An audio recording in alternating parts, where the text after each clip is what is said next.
Assalamualaikum warahmatullahi wabarakatuh. Perkenalkan, saya Widya Dwi Hapsari, NIM 2005513040.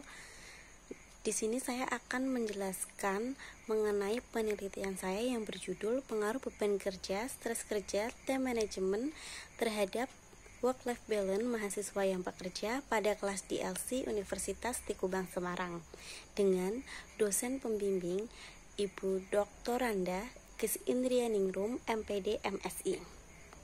Latar belakang dari penelitian ini adalah sumber daya manusia dalam perusahaan merupakan aset yang berharga untuk mencapai tujuan bisnis. Tentunya, dalam hal ini diperlukan keseimbangan dengan kehidupan pribadi. Kemudian, tinjauan pustaka. Menurut Rohmah, definisikan work-life balance sebagai pemenuhan tuntutan pekerjaan dengan baik tanpa mengganggu kehidupan lain di luar pekerjaan. Kemudian indikator work-life balance membagi waktu antara pekerjaan dengan kehidupan pribadi, tingkat komitmen pada pekerjaan maupun di luar pekerjaan, tingkat kepuasan individu pada pekerjaan maupun di luar pekerjaan. Selanjutnya, beban kerja menurut Budiasa 2021 adalah sebagai persepsi dari pekerja mengenai kegiatan yang harus diselesaikan dalam jangka waktu tertentu serta upaya dalam menghadapi permasalahan dalam pekerjaan. Kemudian indikator beban kerja, alat sarana kerja, target yang harus dicapai, tingkat kesulitan pekerjaan, masa waktu kerja, waktu istirahat, ukuran tubuh, status gizi, motivasi, dan kepuasan. Selanjutnya, stres kerja menurut Budiasa 2021 adalah sebagai bentuk tanggapan atas tekanan pekerjaan yang diakibatkan oleh ketidakcocokan antara seseorang dengan lingkungannya sehingga berpengaruh terhadap fisik, mental, dan perilaku individu saat bekerja.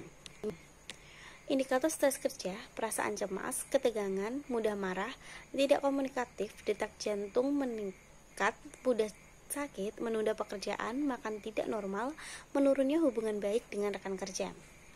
Megasari tahun 2020 mendefinisikan time management sebagai pengaturan diri untuk menggunakan waktu seefektif mungkin melalui perencanaan yang ditetapkan untuk mencapai suatu tujuan dan memberikan hasil yang baik apabila dilakukan dengan sungguh-sungguh dan disiplin serta komitmen yang tinggi dari individu.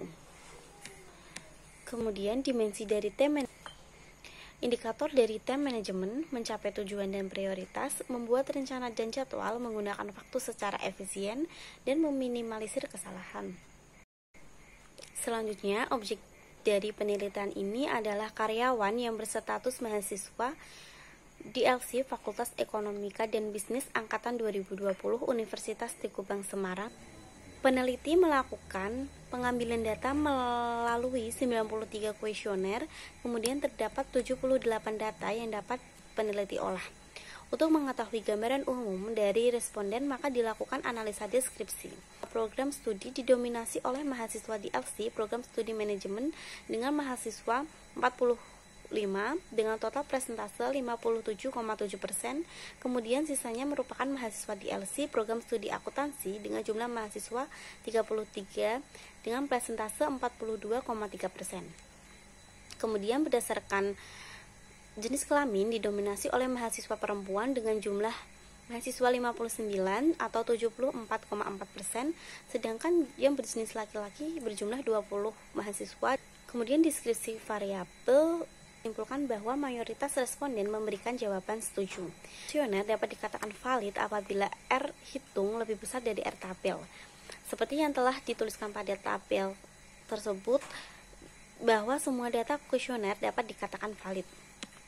Kemudian uji reliabilitas bertujuan untuk mengetahui apakah dari suatu kuesioner konsisten sehingga dapat digunakan untuk mengukur pengaruh variabel. Dalam hasil uji reliabilitas pada penelitian ini adalah sebagai berikut yang telah dijelaskan pada tabel,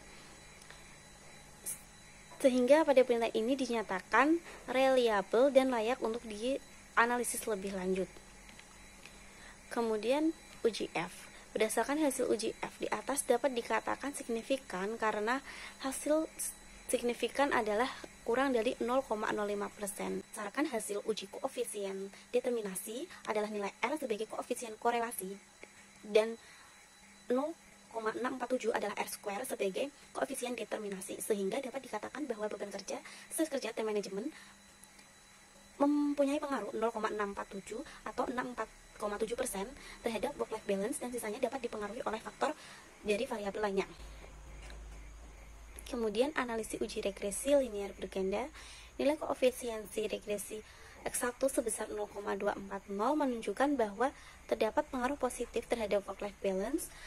Kemudian nilai koefisiensi regresi X2 sebesar 0,83 menunjukkan bahwa terdapat pengaruh positif terhadap work-life balance. Regresi X3 sebagai 0,559 menunjukkan bahwa terdapat pengaruh positif terhadap work-life balance. Diketahui bahwa 0,15 kurang dari 0,05 dan T hitung 2,481 lebih besar daripada 1,665, maka dapat dikatakan bahwa beban kerja berpengaruh pada work-life balance.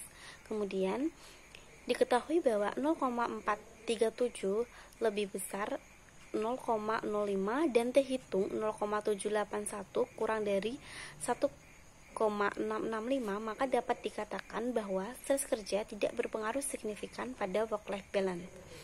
Kemudian time management. Berdasarkan data di samping, diketahui bahwa 0,000 kurang dari 0,05 dan T hitung 5,154 lebih besar dari 1,665, maka dapat dikatakan bahwa time management berpengaruh pada work-life balance. Kesimpulan dari penelitian ini adalah beban kerja berpengaruh positif signifikan terhadap work-life balance, stres kerja tidak berpengaruh signifikan terhadap work-life balance, time management berpengaruh signifikan terhadap work-life balance. Sekian presentasi yang dapat saya sampaikan. Wassalamualaikum warahmatullahi wabarakatuh. Terima kasih.